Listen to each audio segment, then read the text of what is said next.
So I'm in an involved and interesting conversation that I'm not going to summarize for you.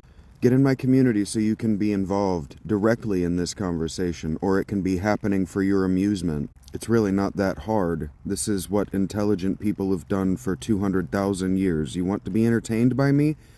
Get in my proximity. I'm only entertaining when I'm being me. Yeah. And I almost used the example in our conversation of 1984, a setup from 1984. And then I realized, oh, I'm doing that thing that because the person I'm talking to I know has not read 1984. I'm doing that thing that guy got all mad at me about when he started talking about 1984 like it was gospel, and I said, bro, that's fiction. If you can't talk about what you're talking about to me and we've both read 1984, you can't actually talk about what you're talking about. You don't know what you're saying. Your only point of reference is a fictional world.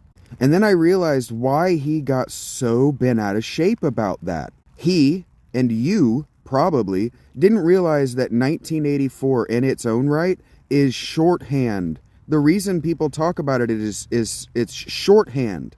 Because the people who were talking about it and referencing it to one another where that person had seen it already know all of the meta text and the meta conversation and the subtext and the sub conversations around it, because they're old enough. They're old enough that it's shorthand for an entire category of conversations. And this guy's too young to know that, even older than I am. In his 50s, that guy was too young to know that. Why?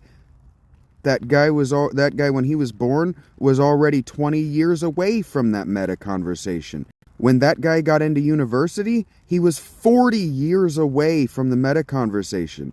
The people who were alive from the meta conversation, when they referenced 1984, did not unpack for that following generation all of the meta conversation. Why? Because it was there for them to find.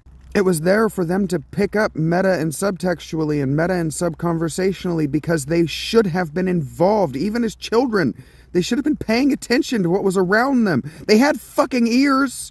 But starting with Gen X, starting with the boomers, but really starting with the Gen X deliberately, pretending like you don't have ears for things that you don't think you need to have ears for, is just your personality trait.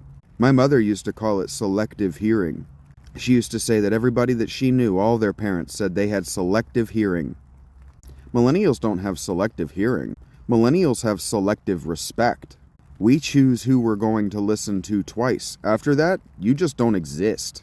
If we choose that we're not going to listen to you, you just don't exist.